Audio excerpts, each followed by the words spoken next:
noches y bienvenidos al debate en Popular Televisión. El nuevo gobierno de la Nación ha echado a andar y se mueve, por una parte, en el ámbito económico con anuncios sobre responsabilidad fiscal y contención, incluso de reducción del déficit público, lo acaba de decir Pedro Sánchez en Davos. Y por otra parte, con medidas como subidas respecto del colectivo de los pensionistas, también de los funcionarios y también de los propios ministros, que se han subido el sueldo. Y luego también se mueve en ámbitos muy ideológicos, entrando fuerte, por ejemplo, respecto de la ideología de género, anunciando o dejando caer que incluso respecto del PIN parental podría aplicarse el 155 aquí en Murcia, no en Cataluña, y algunas otras cuestiones que están siendo de calado. Por ejemplo, el anuncio y el trabajo hoy mismo está siendo noticia y muy comentado sobre la posible modificación de la legislación para reducir las penas por sedición.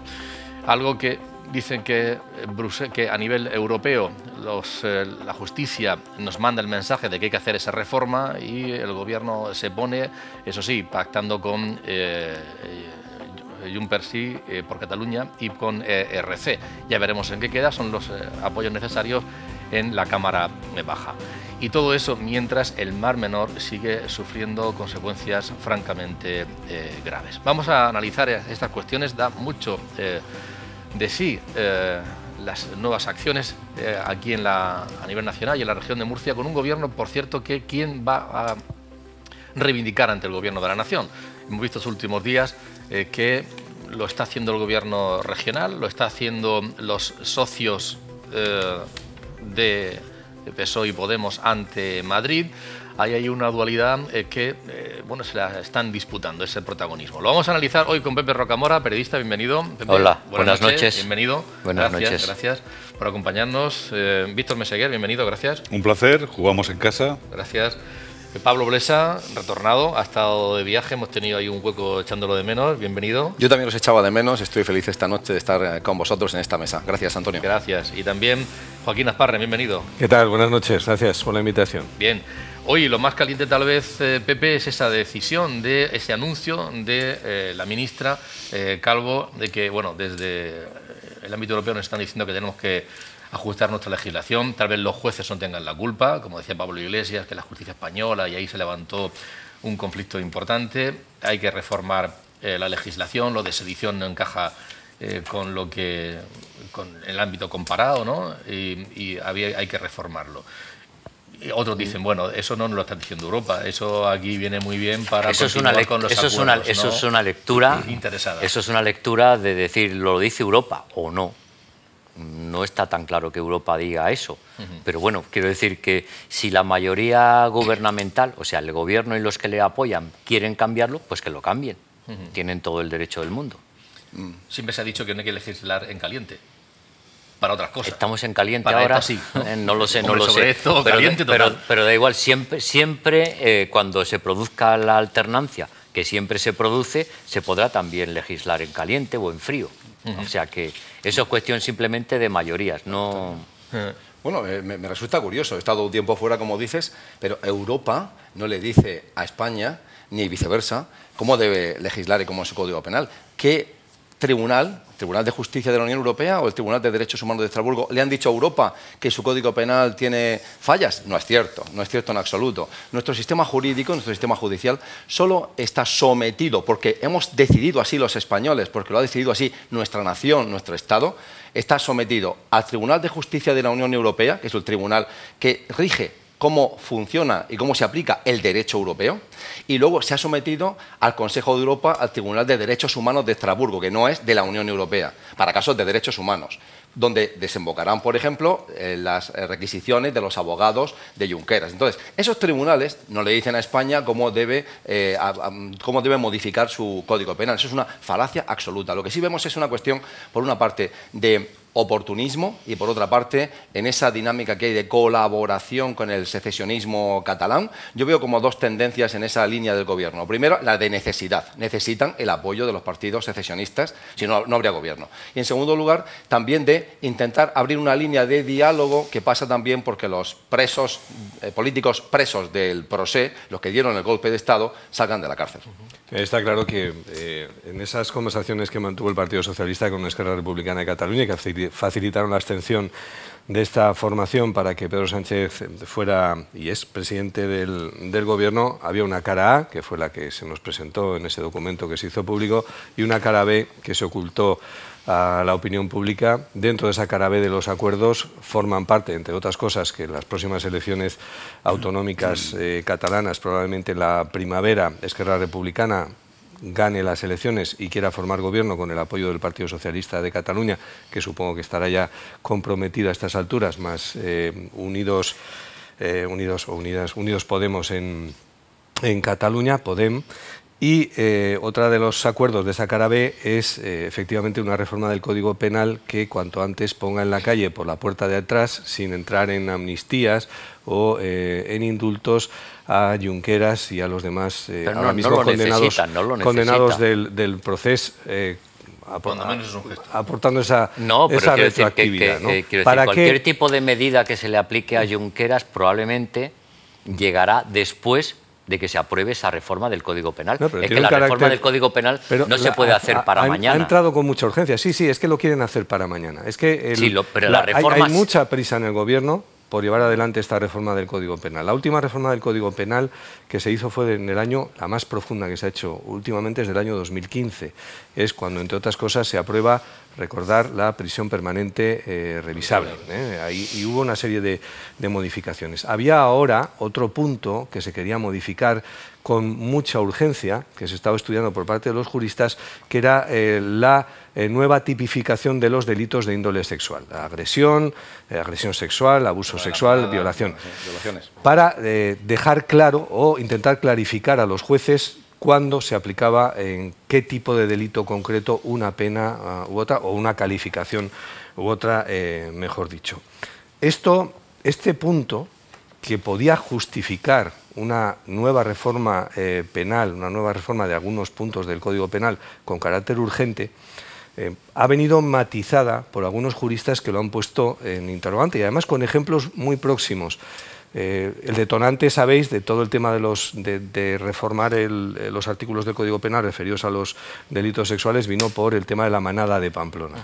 Bien, con ese mismo Código Penal, a 3 jugadores, exjugadores de la Arandina, se les ha condenado a 38 años de prisión. Es decir, había juristas que ahora les han venido a dar la razón de alguna forma, que también decían, bueno, esto de reformar, vamos a ver, es más la interpretación de los jueces que propiamente el propio articulado del Código. Con lo cual, volviendo y terminando, es decir, ¿a qué las prisas? ¿Para qué las prisas ahora del Gobierno por reformar el delito de sedición y rebelión? ¿Por qué? El propio Iñaki Gabilondo comentaba, creo que ayer, lo estuve escuchando, que habría que poner las cosas a la luz.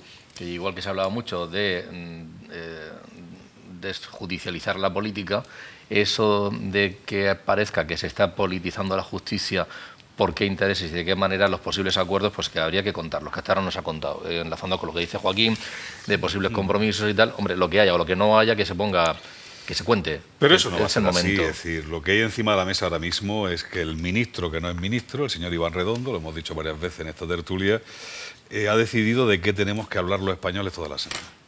Y ahora Europa dice, Europa no dice. Europa, los jueces hablan con sentencias.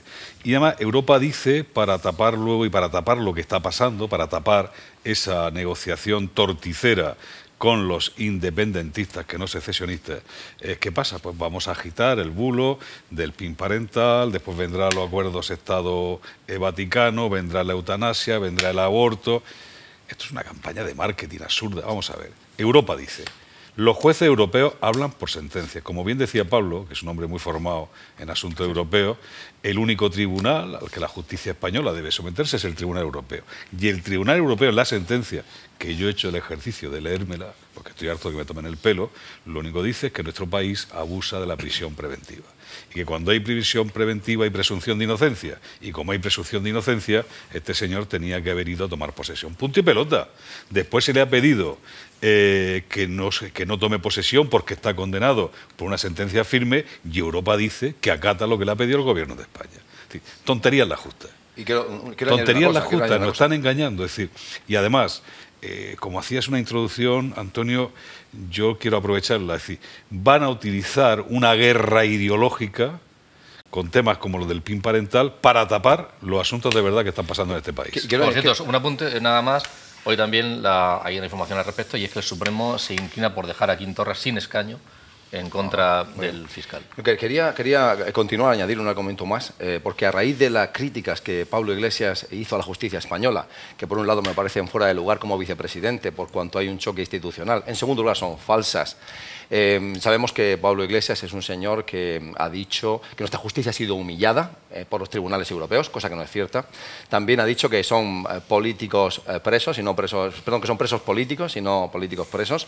Y por último, es un señor que ha criticado duramente la sentencia del Tribunal Supremo respecto a estos políticos que dieron un golpe de Estado. Pero lo cierto es que hay sobre el procés catalán hay dos sentencias europeas. La primera es la que tiene que ver cuando el Supremo español hizo una cuestión prejudicial sobre qué pasaba con esos Junqueras y los demás que están huidos, ya que ellos aparecían en las listas al Parlamento Europeo y estuvieron escaños. Pero fue el Tribunal Supremo Español el que planteó la cuestión prejudicial al Tribunal de Justicia de la Unión Europea, que dirimió contra lo que había sido la doctrina hasta ese momento, que tenían derecho a su escaño, o tenían que haber sido puestos en libertad para acceder a su escaño. ¿De acuerdo? Pero eso fue una decisión del Tribunal Supremo Español hacer la pregunta.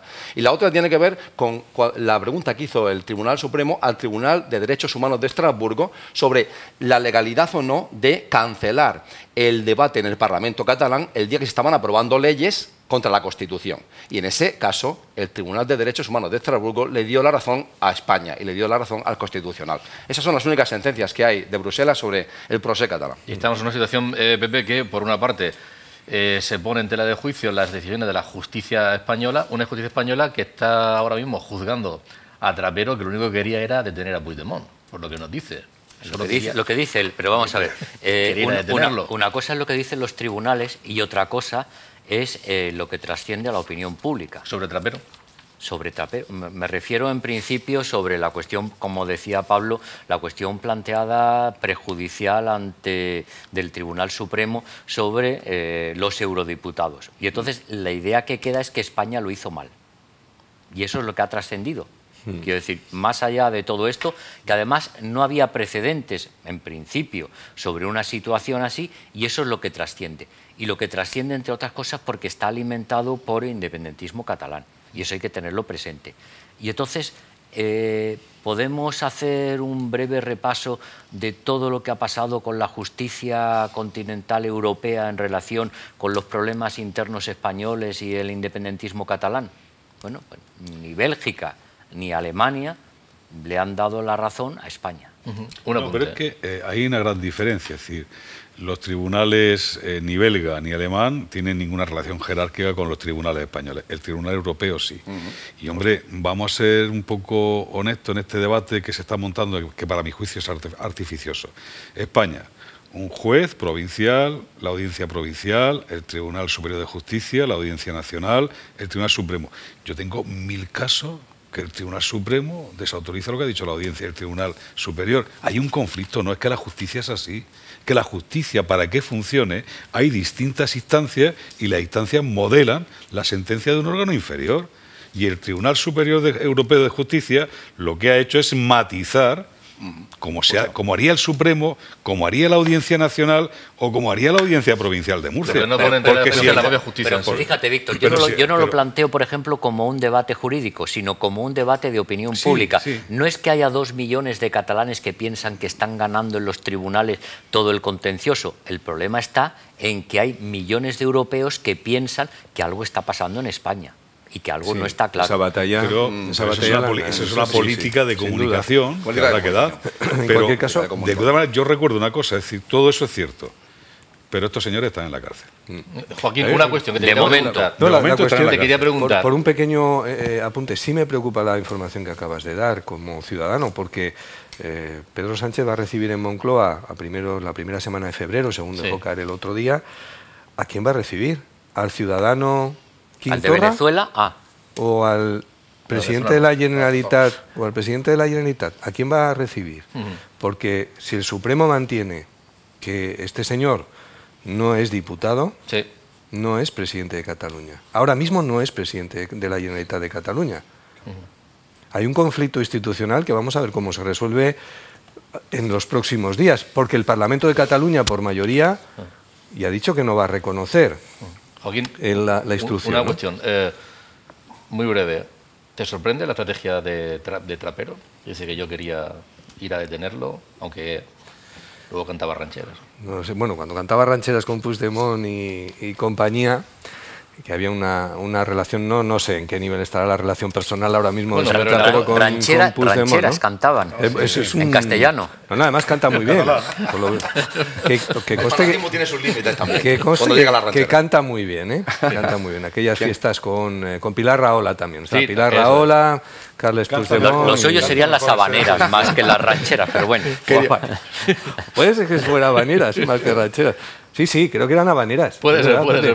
Bueno, es que la relación Cataluña-Cuba ha sido muy importante. Muy fuerte, ¿no? Hombre, a mí me está sorprendiendo las declaraciones de marcar distancia, ¿no? De marcar la distancia. Incluso el otro día escuchábamos que él en persona, si tenían que detener a Carles Puigdemont, que él se ofreció a hacerlo, y los dos comisarios que tenían dijeron no, esto es cosa nuestra, con lo cual la cúpula de los Mossos, o menos la línea que ha seguido Trapero, ha sido la de desmarcar la actuación de los Mossos de Escuadra de las actuaciones de tal, incluso diciendo que el tema de la declaración unilateral, él ya avisó que eso que iba a ser una barbaridad, que iba a provocar disturbios.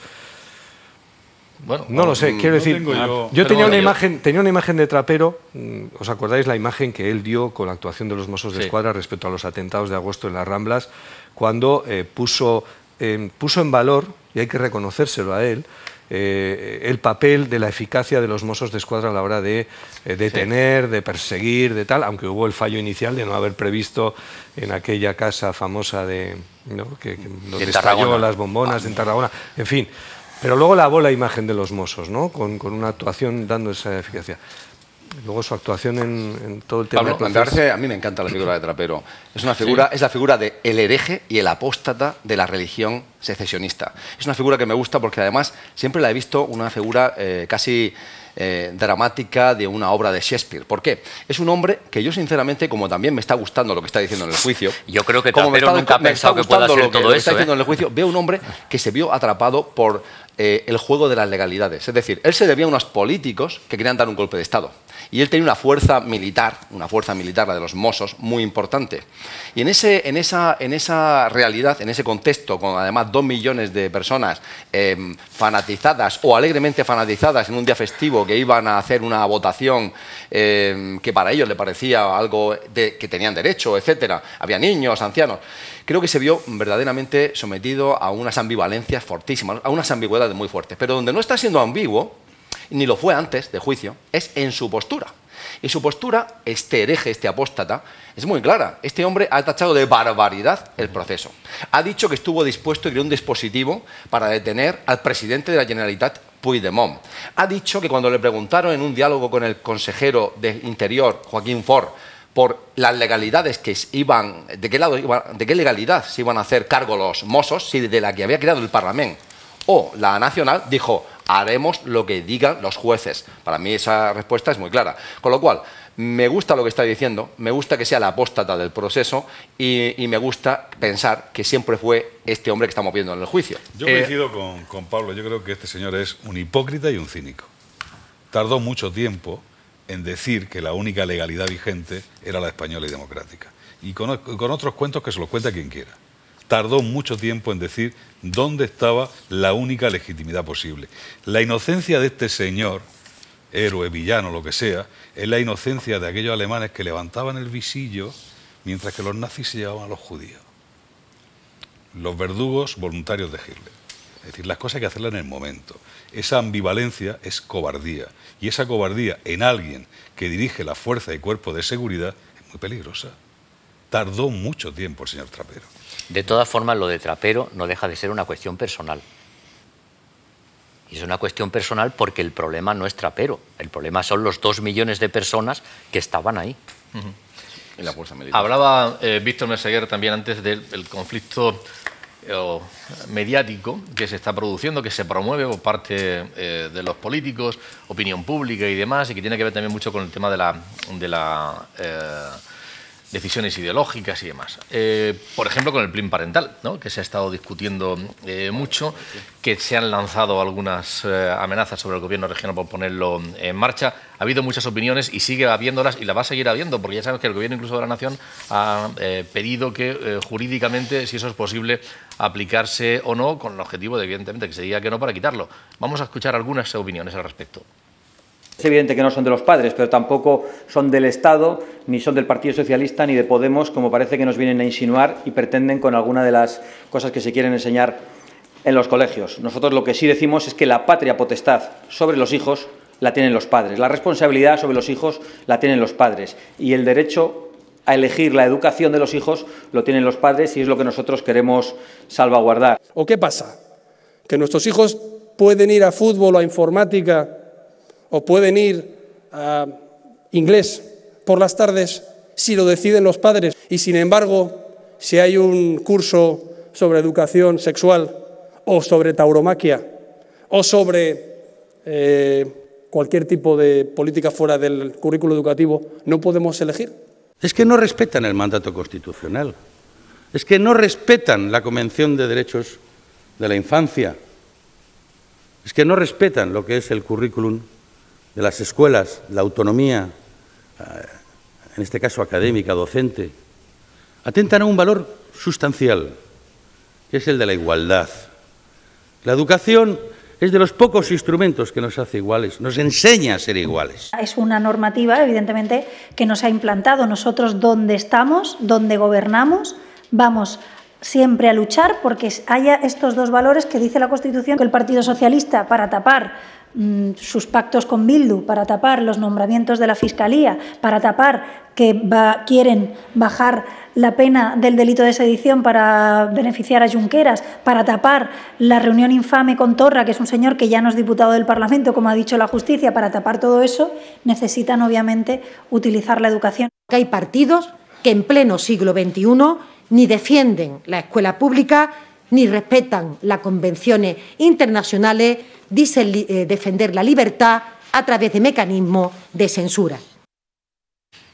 Bueno, en mi caso tengo claro de qué se trata. Por una parte está que me parece brutal y absurdo la manera como el Gobierno central está tratando este tema. O sea, no tiene sentido que tú hagas un requerimiento amenazando con una denuncia que al mismo tiempo aunque sea irónicamente, porque es que me parece una vulgarización del uso del artículo 155, ¿cómo se puede, aunque sea de broma, aunque sea sardónicamente, cómo puede una persona con responsabilidad en un gobierno incluso aludir al 155 para este caso de Murcia? Segundo, estoy de acuerdo con cómo ha actuado el gobierno de Murcia. Me parece natural, y voy a decir por qué. A ver, en España los padres tienen derecho hasta de matar a sus hijos, y me estoy refiriendo al aborto. En España hay una serie de supuestos que tú puedes matar a tu hijo. Tú puedes ir y hay una serie de supuestos, cierto, no es ilimitado, puedes matar a tu hijo. Y no vas a querer ser informado cuando hablamos de actividades complementarias que enseñan personal ajeno al colegio. No son los maestros. No voy a querer yo saber qué actividades complementarias con personal ajeno al colegio están educando a mi hijo y sobre qué. Claro que sí, yo quiero saberlo, porque tengo la patria potestad. Los hijos no son míos, mis hijos no son míos, de acuerdo, pero desde luego no son del Estado. Y la máxima responsabilidad de mis hijos la tengo yo indisputablemente. Mis hijos van a la escuela no a aprender valores. Los valores son enseñados en mi casa. Van a aprender a escribir y van a aprender a contar.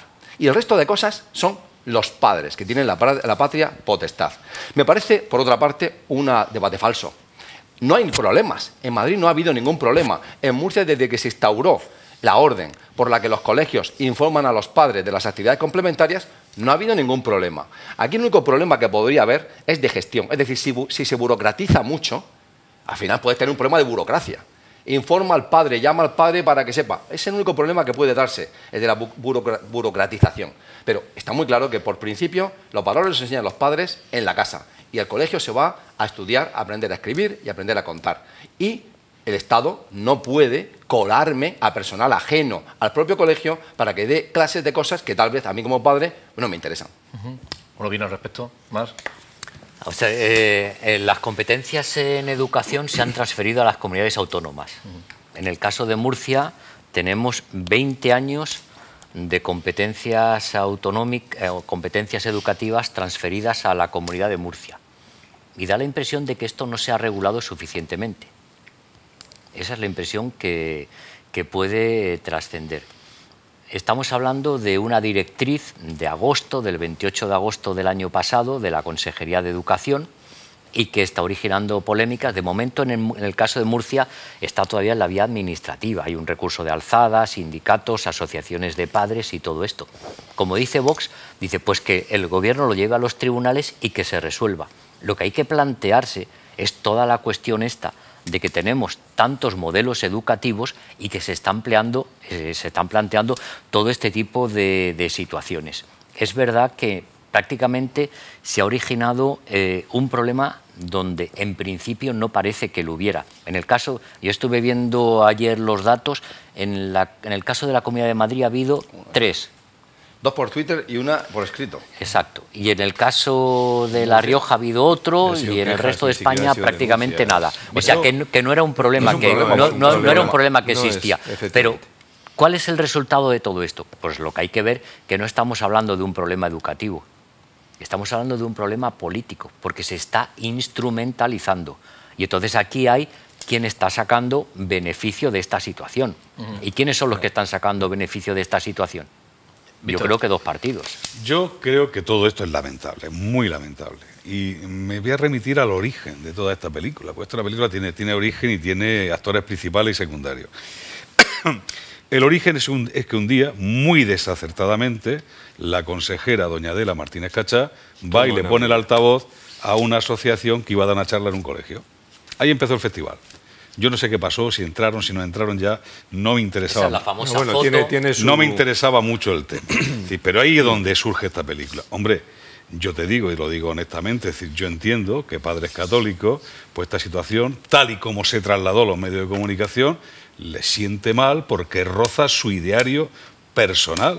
Es que lo entiendo.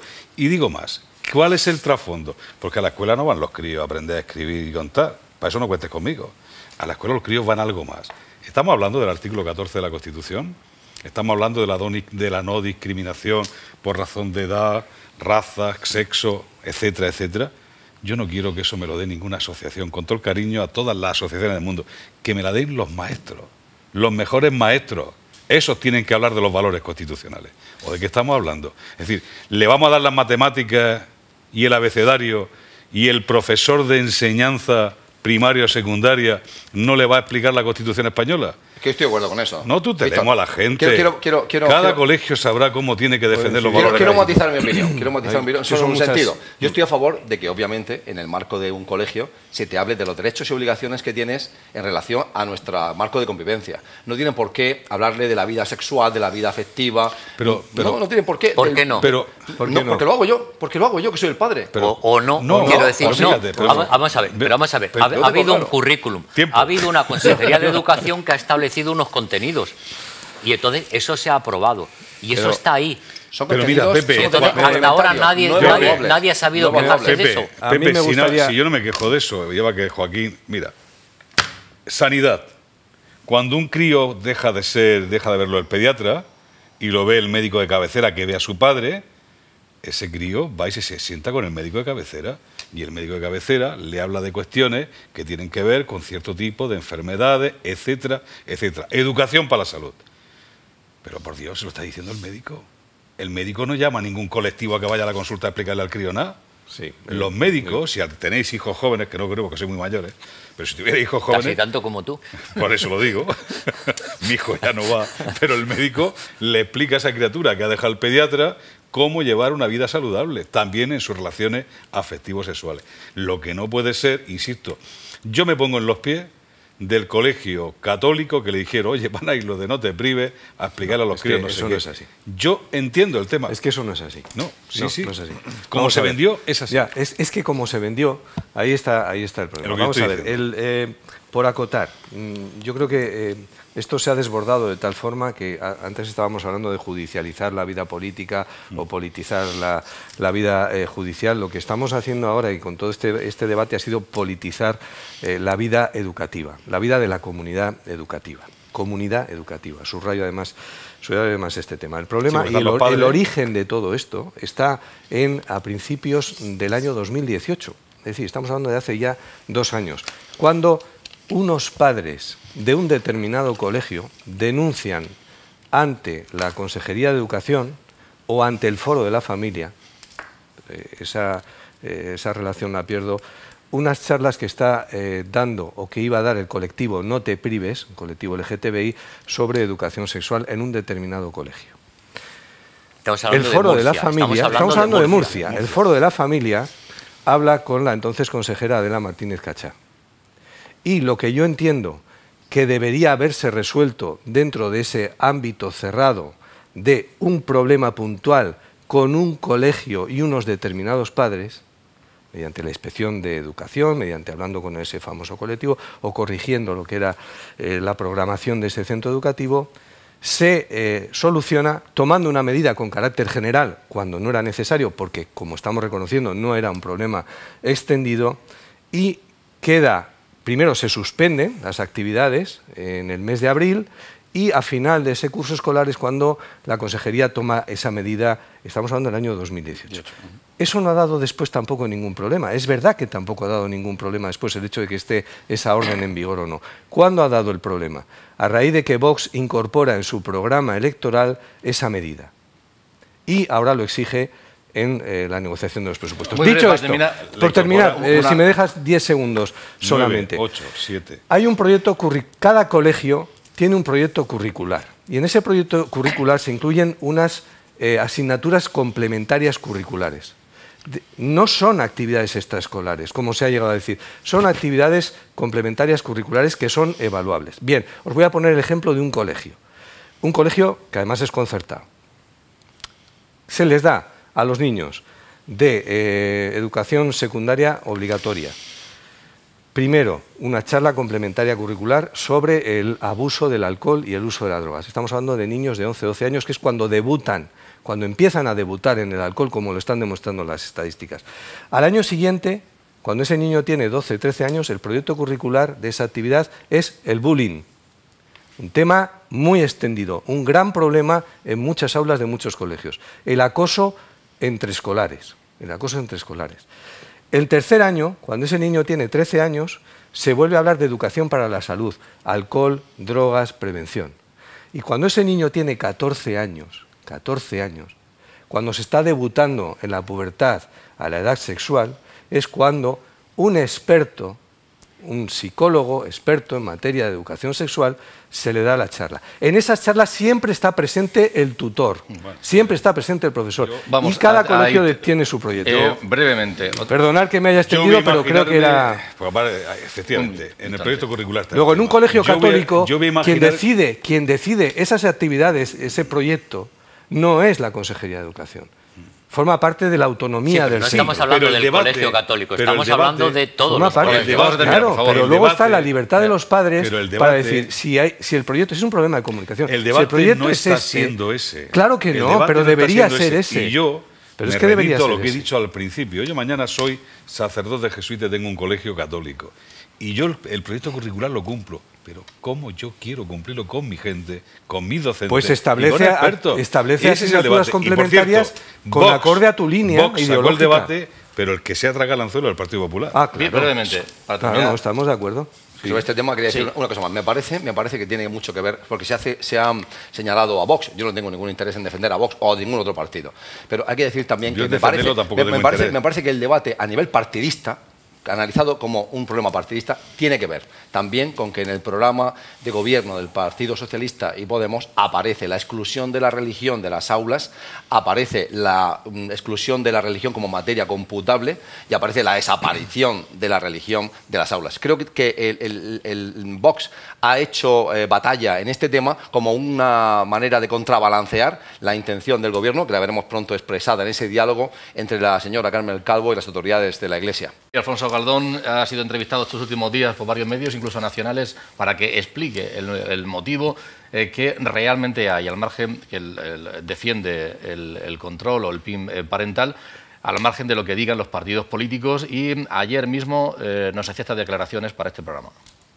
El PIN parental no es más que un sistema de garantía que tenemos que ejercitar los padres para controlar qué se les dice a nuestros hijos y qué no fuera del ámbito curricular de las asignaturas. Es decir, no estamos hablando de matemáticas, de lengua, pero sí estamos hablando de cosas que afectan a lo íntimo, a lo privado, como puede ser la moral, la sexualidad, charlas que se imparten de manera complementaria en los institutos, y que creo que los padres tenemos derecho, no al veto, como dicen algunos, sino al voto, a decir libremente si queremos o no queremos que nuestros hijos asistan a ese tipo de charlas. ¿Por qué? Porque nosotros administramos los tiempos en nuestras casas, en nuestras familias, y sabemos, creo que articular ese discurso con ellos, porque los conocemos, porque los queremos más que nadie, y no tenemos que permitir desde fuera que vengan a enseñarles lo que tienen que pensar. Bueno, el objetivo yo creo que es que el desarrollo integral de nuestros hijos sea acorde a lo que pensamos la familia, y ya lo dice la Constitución española, es decir, todos los españoles tendrán derecho a la educación acorde a su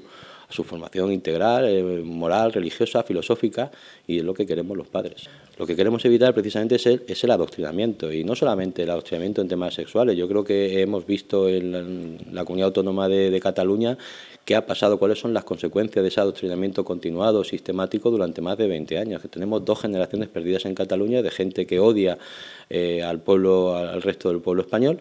Y eso es lo que queremos evitar. ¿Qué puede pasar si seguimos con el adoctrinamiento sexual en las aulas, por ejemplo? Bueno, pues podemos encontrarnos una sociedad completamente corrupta, perdida, que no va a llegar a buen fin. Estamos hablando, el sexo se está banalizando mucho, se está quitando de la afectividad, estamos viendo que hay manadas cada 2 por 3, violaciones, etcétera. Bueno, es que todo el tema de la pornografía y la sexualidad desligada de la afectividad, pues genera muchas veces esas frustraciones a la hora de tener esas prácticas, esos encuentros sexuales entre la gente incluso más mayor. Estamos en una democracia, pensar es gratis, es libre, pero quiero que se pongan en el papel. Lo que sí que es triste es que haya gente que no tiene hijos, que son los que están vociferando qué tenemos que hacer los que sí tenemos hijos. Entonces, bueno, darnos lecciones de democracia y de libertad, poquita. Esto ya sabemos, el PIN parental o consentimiento informado, como en el foro lo llamamos hace 2 años, cuando ya paramos las charlas de sexualidad de la consejería. Aquello se hizo porque estábamos viendo que se estaba vulnerando claramente los derechos. Durante un tiempo no se ha hablado más del tema, pero ahora se está utilizando, yo creo que políticamente, para que no se hable de la realidad. Estamos hablando, pues, de qué está pasando en Cataluña, estamos hablando del nombramiento de la fiscal Delgado, estamos hablando del pacto con Podemos, que si las citaciones al vicepresidente del gobierno en el gobierno de Bolivia, es decir, que lo que se pretende es desviar la atención y también, ojo, no nos engañemos, desacreditar a las familias que en España queremos educar a nuestros hijos, y todo es obvio. Es decir, aquí lo que hay es una instrumentación ideológica por parte del Estado. El Estado no está siendo neutral ideológicamente, está tomando partido por la ideología de género, y lo que pedimos es que nos dejen a nosotros, pues eso, educar a nuestros hijos en libertad, que el Estado se mantenga donde está. Recordemos que España es un Estado aconfesional, es decir, no tiene que tomar partido ni por ningún credo, pero tampoco por ninguna ideología, como pueda ser la ideología de género. Quejas nos están llegando todos los días, comentarios a través de WhatsApp, correos electrónicos, claro que nos están llegando. Lo que sí que hay es miedo de los padres a denunciar, porque obviamente la denuncia no la podemos hacer desde una asociación, no la puede hacer ningún colectivo, las denuncias han de ser personales. Y claro, para un padre ir a la consejería a poner el nombre y apellido de su hijo ahí dentro es muy preocupante. Es decir, estamos hablando del sistema judicial español, es muy garantista, pero no con los que denuncian. Entonces, ahí es donde realmente estamos encontrando las mayores dificultades de los padres, que no saben cómo hacer llegar a la Administración esas quejas, por eso nos utilizan a nosotros. También es cierto que desde determinados colegios se hacen autorizaciones genéricas para todo el año, que hay que recordar que eso no es el modelo que se pide, porque claro, no es lo mismo una autorización para salir de excursión, o sea, que yo autorizo al principio de curso para que mi hijo se vaya a las 3 excursiones que hay, pues para ver la planta potabilizadora, etcétera, que también para charlas de educación sexual o de violencia de género o una charla sobre la memoria histórica. Los padres queremos estar en todo momento informados y, por tanto, el consentimiento ha de ser para una actividad concreta, si son actividades complementarias. Nosotros lo que sí tenemos muy claro, y esto se está diciendo, es que estamos en contra de los profesores. Eso no es verdad. Los profesores han pasado todos una oposición, son gente muy preparada, que controlan muy bien sus asignaturas. Y somos también, y confiamos en ellos, en que sepan transmitir de manera objetiva y no de parte, pues todo lo que su asignatura engloba. Primero, las actividades tienen que estar aprobadas en la PGA del centro al inicio de curso. Tienen que estar refrendadas por el Consejo Escolar, que evidentemente, si a un profesor se le están pidiendo certificados de penales y yo en el mes de octubre sé que voy a hacer una actividad, con el tiempo suficiente pedir esos certificados de penales, esa preparación académica, pedir a esa asociación que quiere venir o que se ha ofrecido, pues saber un poco qué es lo que contenido le va a dar a los niños. Y luego también es muy importante, es decir, cuánto dinero nos está costando todo esto y quién paga la fiesta. Porque está claro, decir, en un momento determinado hay asociaciones que de manera altruista se dedican a dar charlas, pero todos sabemos que eso no es así. Hay asociaciones que sí lo hacen, pero hay otras que no, que están cobrando. Entonces, bueno. Sin duda, aquí lo que hay es mucho ruido, como dicen nuestros tertulianos, ruido político, de los partidos políticos, de qué dice uno, qué dice otro, pero ¿qué opina la opinión pública? ¿Qué opinan los padres en realidad? Lo ha hecho El Español. El periódico ha hecho un sondeo, lo acaba de publicar y vamos a ver esos resultados. ¿Deben tener los padres derecho al veto sobre los contenidos educativos de los colegios? Es decir, sobre lo que es el PIN parental. Los padres hay que permitirles que puedan decidir sobre esta cuestión, sobre estas cuestiones. Y en ese sondeo, el 57% considera que sí. Esta es una encuesta que ha hecho sobre padres. ¿Qué opinan los padres, las familias? El 57% dice que sí, que deben tener esa capacidad y esa autoridad sobre esos contenidos que no son curriculares y que impartirían además personas que no forman parte del centro educativo. 57% sí quieren tener esa potestad. El 34,7% dicen que no es necesario o que no lo quieren, y un 8% no saben, no contestan. Insisto que esto es un sondeo que acaba de hacer el periódico El Español y que ha publicado en su página web. Bueno, medidas económicas, hablamos la semana pasada, han visto, lo hicimos ampliamente, y estos últimos días, hombre, ha habido algún cambio, algún avance, ¿no? Medidas económicas hablábamos entonces del tema de las pensiones, había subido según el IPC, bueno, ha habido un acuerdo, se ha retomado el diálogo social y ha habido una subida, no de lo que quería Podemos, que era de subir a 900 salario mínimo interprofesional a 1.000 euros, se ha quedado en la mitad. Hay quien lo que valora que ha sido un éxito o un fracaso, cada uno lo lee de una manera. Se han subido el sueldo los ministros, ¿no? También, y todo eso diciendo el presidente del Gobierno en Davos que va a haber reducción del déficit y que además se va a cumplir a nivel fiscal. Todo eso económicamente... Pues yo tendría que empezar diciendo que si todo el mundo ejerciera la responsabilidad como la ejerce Pablo Iglesias, no habría problema con las pensiones. Trillizos de un golpe, enhorabuena. Ese es el problema de las pensiones. El problema de las pensiones es un problema de crecimiento vegetativo. Bueno, pues, oiga, meta usted en su panel de políticas apoyo a la familia y a la natalidad, que eso viene bien para las pensiones, y cuando le falten, a la inmigración, que tampoco viene mal. El tema del salario mínimo, bueno, lo que recomiendan a nivel europeo es que el salario mínimo esté en torno al 60% de salario medio. Hay por recorrer. Yo creo que la foto es positiva porque, sabiendo que ha sido motivo de tira y afloja, que se presente bajo el modelo de un acuerdo COE, sindicatos, viene bien. Viene bien para empezar la legislatura. Yo mucho me temía que íbamos a ir a una presentación unilateral. En el tema también del salario base, yo vuelvo a insistir en una idea. No es un problema de competitividad, es un problema de que España hay una preponderancia de sectores poco productivos. Y quizás los salarios base tendrían que tener relación con el sector productivo. No es lo mismo el sector industrial que el sector agrícola. Y esas cosas yo creo que tendríamos que afinar. De hecho, se han quejado, entre otros, más que la COE, CEPIME, sí. O, por ejemplo, los autónomos dicen, oye, ¿y yo qué? ¿Y cómo pago yo esto? Es decir, yo creo que hay que hacer un ejercicio de ponerse en los pies del que tiene que realmente llevar a cabo la materialización de estos acuerdos. Y en cuanto a Pedro Sánchez, con el máximo cariño del mundo, lo que diga en Davos es insustancial. Este hombre es capaz de decir 13 cosas distintas en 15 segundos y no ruborizarse. Eso es un mérito, eso no lo puede decir todo el mundo. No, es un gran mérito. Es un funambulista con vértigo, una cosa espectacular. Respecto a las decisiones que el Gobierno tiene en su programa, está aplicando aceleradamente, pensiones, subida salarial, etcétera, me gustaría decir dos cosas. Una, yo estoy a favor de que igual que se ha socializado el fracaso, es decir, durante la crisis, se socializó el fracaso de los bancos y las clases medias y las clases bajas, pagaron las deudas enormes que tenían bancos como Bankia. Bankia se tragó 25.000 millones y no nos ha devuelto, nos hemos pagado todos nosotros. Se socializó el fracaso. Estoy a favor de que si hay un boom económico, se socialice el éxito económico. Ahora, sin gastar más de lo que haya en la caja, porque entonces estamos pasándole el muerto a nuestros hijos y a nuestros nietos. Eso no puede ser. Con lo cual yo veo que el gobierno, ya te veo defendiendo el gobierno, por supuesto, y al tuyo, el gobierno debe buscar un equilibrio. Y cuando yo leo el programa de Unidas Podemos y el PSOE, yo veo que hay mucho gasto. Es agradable escuchar que vas a subir las pensiones, vas a subir los salarios de los funcionarios, vas a controlar los alquileres. Está muy bien, pero ¿de dónde sacas el dinero? Y solo veo dos cosas. Ellos dicen que sacan el dinero de subir los impuestos a los ricos, los que ganan más de 130.000 euros, y de luchar contra la evasión fiscal. En una economía que se ralentiza, yo no sé si va a haber tanto dinero para subir tantas cosas. Eso es lo que me preocupa.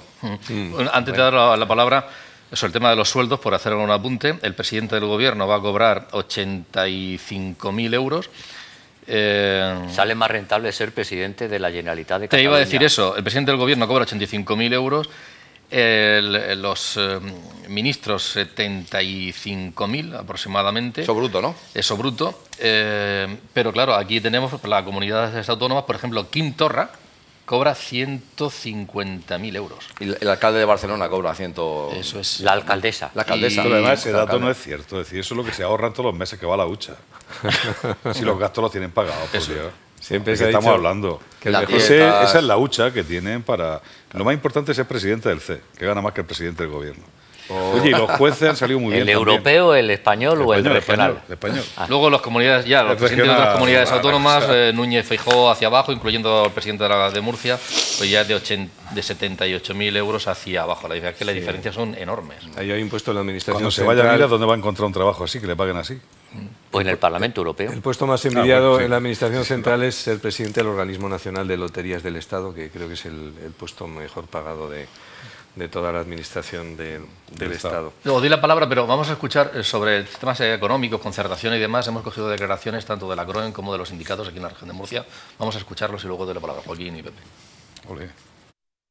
Nosotros vamos a estar muy expectantes a ver exactamente en qué consiste esta tan anunciada derogación de la reforma laboral, porque realmente creo que las reformas emprendidas han permitido crear empleo y sobre todo y especialmente en la región de Murcia, y por lo tanto sería ahora la verdad preocupante que se abordasen reformas deprisa y corriendo, sin el necesario consenso. Nos parece conforme la subida de las pensiones, lo único que hay que vigilar, y creo que es una obligación del Gobierno vigilar, que eso no dispare el gasto público, que de por sí es suficientemente elevado, y en ese sentido pues habrá que abordar también una reforma mucho más profunda de todo el sistema nacional de pensiones. Se trata de una promesa que ya existía y que puede resultar absolutamente correcto, pero que efectivamente hay que mirarlo todo en línea pues con lo que sea posible, económicamente posible, en este momento en que se encuentra España y sobre todo pues en un futuro que se presenta relativamente incierto.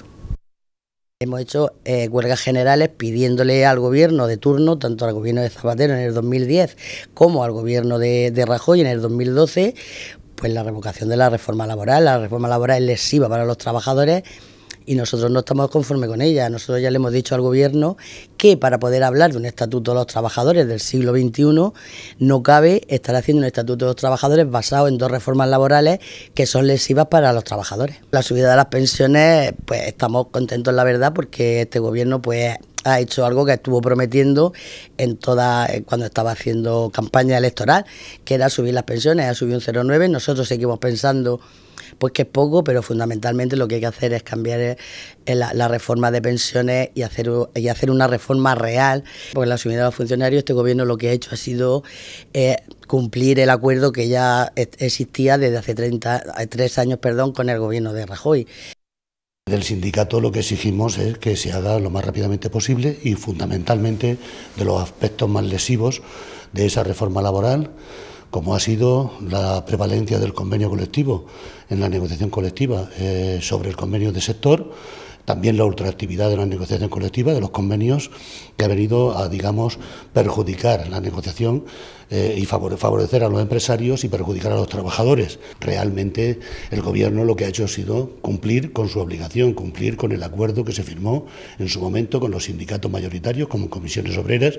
De hecho, Comisiones Obreras le hemos mandado nada más conocer a la ministra, se le envió una carta exigiéndole que se produjera el incremento de del área pública, de los trabajadores y las trabajadoras del área pública a la mayor brevedad posible. Pues la subida de las pensiones, el Gobierno ha cumplido también con su palabra, pero entendemos que lo que hay que hacer es garantizarlas por ley. Desde el sindicato vamos a continuar defendiendo que esa garantía de las pensiones sea de manera indefinida. ¿Eran necesarias esas medidas o son gestos a colectivos? Yo creo que hay una serie de factores sobre los que reflexionar, ¿no? Una cuestión es, también voy a intentar acotar, no extenderme. El salario mínimo interprofesional ha subido a 950 euros, se anunciaba en la jornada de ayer y con un acuerdo de la patronal, aunque hay protestas en el sector agrario, como estábamos comentando, porque evidentemente no todo es igual. Bueno, veremos cómo se comporta el mercado laboral en los próximos meses, si esto incide o no en que se ralentice o no la creación de empleo. Hay otros factores que van a contribuir a ello, ¿no? Se hizo en su día con esa elevada subida el año pasado y se hablaba de un catastrofismo en el mercado laboral que no ha llegado a suceder y la coyuntura económica ha sido la que ha ido ralentizando. Quiero decir con esto que la propia actividad empresarial tendrá que asumir si las subidas salariales se hacen con cargo a un, digamos, recorte de alguna forma de los beneficios empresariales o se imputa a la competitividad, al coste del producto. Si se imputa al coste del producto y el mercado lo acepta, bueno, va bien. Si no lo acepta, las consecuencias las vamos a tener, evidentemente. Bueno, queda el interrogante ahí. Y con respecto a las pensiones, yo he estado estos días, la semana pasada, en el Reino Unido, y una de las cuestiones que se está planteando en el Reino Unido ahora mismo es precisamente que habrá que elevar, es una reflexión que tienen allí, a los 68 años la edad de jubilación, porque el sistema en el Reino Unido tampoco está funcionando. No funciona en Francia, se ha visto las protestas de estos meses, hay que acometer una reforma del sistema de pensiones. En Alemania y en Noruega, donde parte de las pensiones funcionan mediante fondos privados, se están enfrentando también a la coyuntura de que tienen que revisar el sistema porque la coyuntura internacional, esos fondos de pensiones invierten en negocios, invierten en el mundo, ¿no? ¿Qué les pasa a esos fondos? Que está bajando su rentabilidad de una forma alarmante en los últimos años, con lo cual su sistema también se empieza a tambalear y se está revisando. Es decir, aquí en España tenemos esa asignatura pendiente desde hace muchos años a través del Pacto de Toledo. Hay que revisar el sistema de pensiones. ¿Esto significa que hay que rebajar las pensiones? No, pero hay que modernizar el sistema de tal forma que lo garanticemos. Solamente blindando la Constitución la subida conforme al IPC de las pensiones no garantizamos el sistema de pensiones de los próximos años. Hay que hacer muchísimas más cosas. ¿Por qué? Porque en otros sistemas y en Europa también tienen estos problemas. Sobre, ahora de la opinión pública, de que valore... Sí, no, yo hay dos cosas. Una, que son dos datos, es decir, con lo cual ahí la parte subjetiva va a ser mínima. Yo pensaba que lo iba a decir Joaquín. Las exportaciones no van muy bien este año, con lo cual la subida del salario puede movilizar el mercado interno, que eso no está mal. En el tema de pensiones, sí, yo coincido contigo, Joaquín, pero hay que hacerlo con seriedad. Claro. España tiene un modelo mixto, es decir, donde tenemos un seguro de pensiones.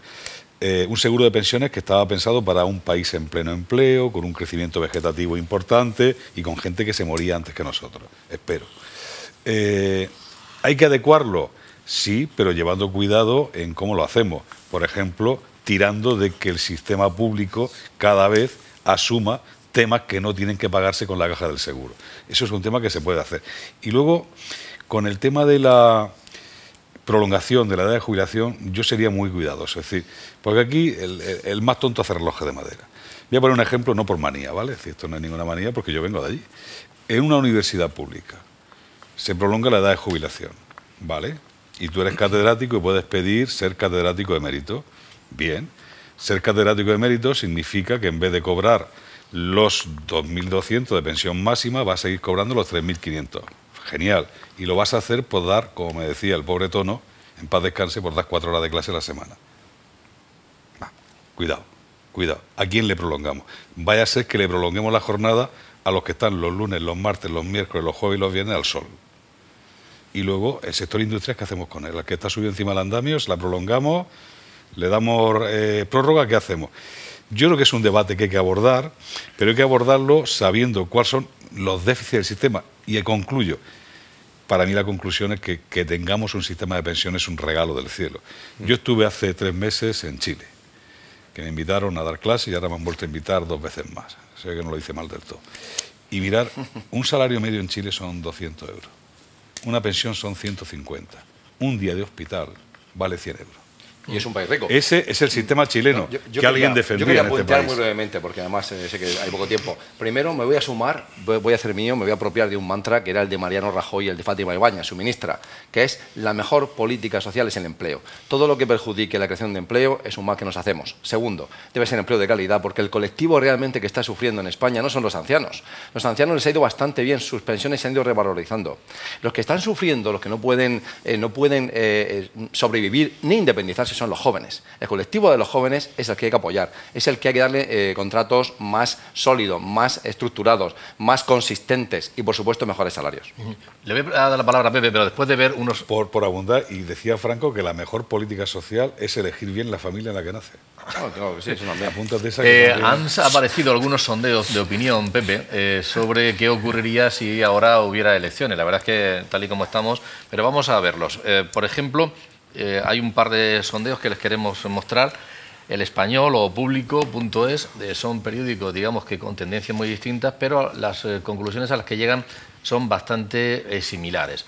Se dice que, lo vemos ahí, el Partido Socialista seguiría siendo el más votado, aunque perdiendo algún escaño, poco, 2 escaños, mejoraría Podemos, Ciudadanos sacaría peor resultado, mal resultado, el Partido Popular mejoraría algo, pero sobre todo Vox sería el beneficiado.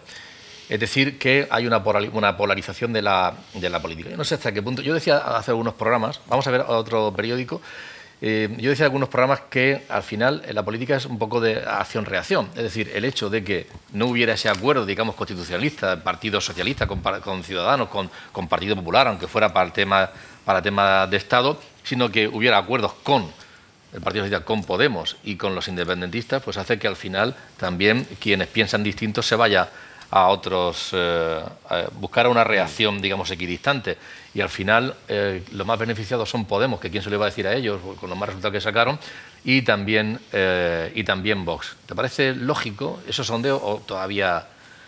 Bueno, estamos en un momento de incertidumbre.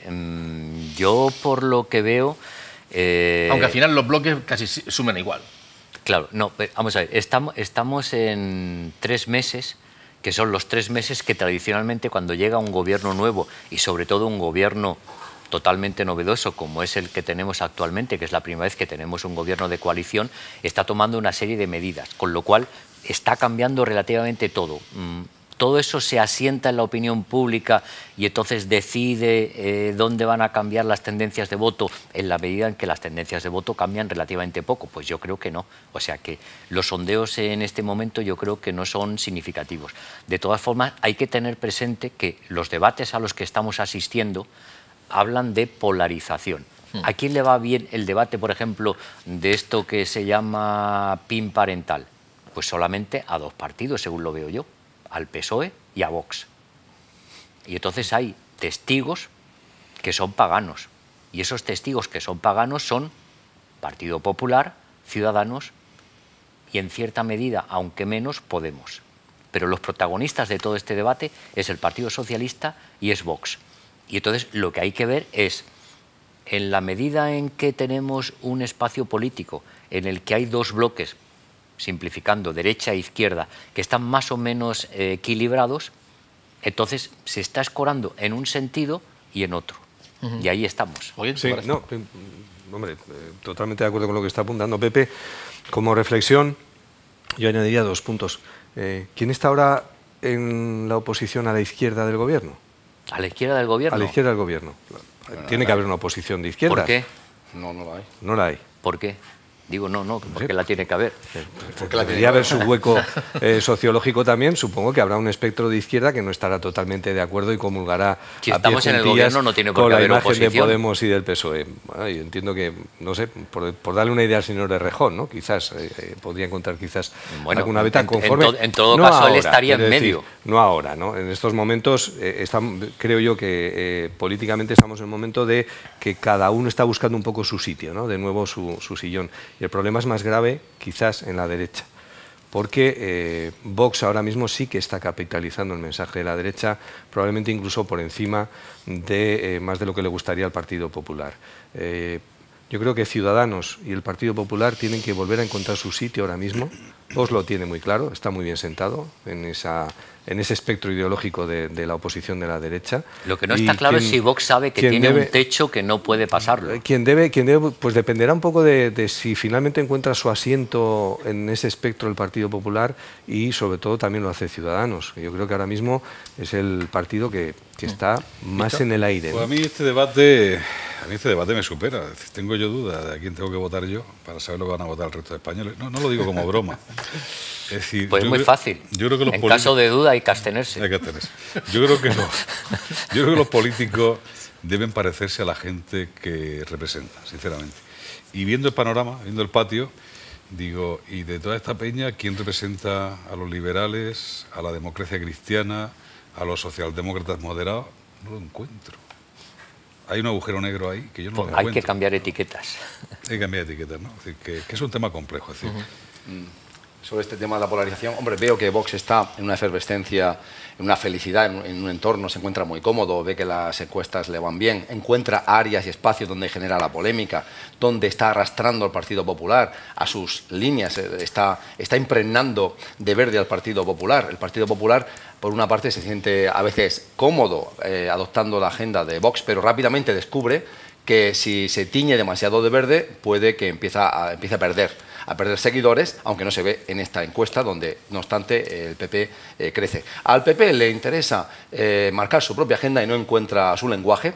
Y, por supuesto, a mí sigo diciendo el dolor que me da pensar que un partido que podía haber sido bisagra, que podía haber sido renovador, que era liberal, Ciudadanos, pues como por las tortuosas y sinuosas y estúpidas decisiones de su líder, Albert Rivera, pues ha desaparecido. Entonces, claro, personas como tú que está buscando ese lugar de los liberales no existe porque se ha hundido en un agujero, Ciudadanos, que era eso, ¿no? Era un poco esa cosa. Ni siquiera si echamos la imagen atrás o la vista atrás y vemos la composición plural y diversa, por ejemplo, del Partido Socialista, la gente que estábamos en el entorno de Fernández Ordóñez, yo no sé dónde estamos ahora. Seguimos estando en el mismo sitio, pero no sé dónde estamos, no sé quién te representa. Óscar Alzaga, Herrero de Miñón, eran la democracia cristiana. Yo no la veo ni en el PP, ni en Ciudadanos, ni en Vox, Es una reliquia del pasado. Ya no en estos tiempos no... Entonces tenemos que morirnos. Pero, Víctor, está superado ya. Pero en el PP, la democracia cristiana, hombre, Casado y Teodoro García, yo sí lo veo muy claramente. Es la democracia cristiana. Aunque tengan a Maroto. Sí. Hombre, yo lo veo democracia cristiana. Lo de democracia no lo voy a poner en cuestión, pero lo de cristiana tengo mis dudas. Yo Casado y Teodoro García... Estos llevan comiendo el anzuelo de Vox y el PSOE aplaudiendo todo lo que llevamos de legislatura. Aquí el PSOE es verdad que le interesa agitar el miedo a la derecha ultramontana. Se está beneficiando a Vox y es que está picando el anzuelo del Partido Popular. Lo lamento mucho. Yo invitaría el Partido Popular que hiciera su programa electoral, le quitara el marchamo de Vox, ¿no? y buscara una diferenciación ahí, ¿no? Sí, yo creo que ahora mismo el Partido Popular tiene que encontrar su sitio. Por parte se lo ha desplazado y se lo ha quitado Vox y Ciudadanos. Pero a estas alturas, que un partido que está ahí desde el año 76, con todas sus transformaciones, que tenga que buscar sus señas de identidad, es muy duro. ¿Le han comido el discurso o no? Esa es la ellos sabrán. O le han comido el discurso o lo abandonó. O lo abandonó. Bien, ¿no? ¿Sí o no? Sí, claro. Ahí está la cosa.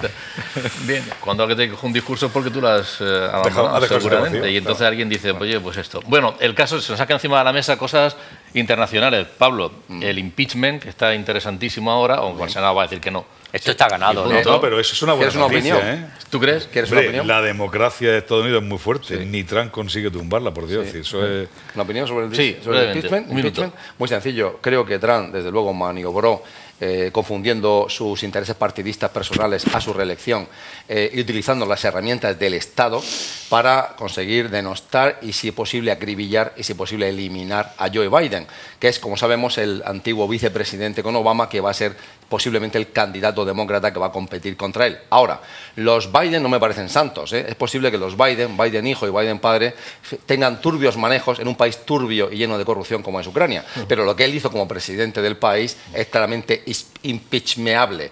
Ahora, ¿qué va a pasar? No va a tener consecuencias porque, a diferencia de lo que le pasó a Richard Nixon, su partido en el Senado va a bloquear ese impeachment. ¿Te ha dicho, Pablo, dónde va a ser el alboroque? No. Y la semana que viene habrá ya Brexit.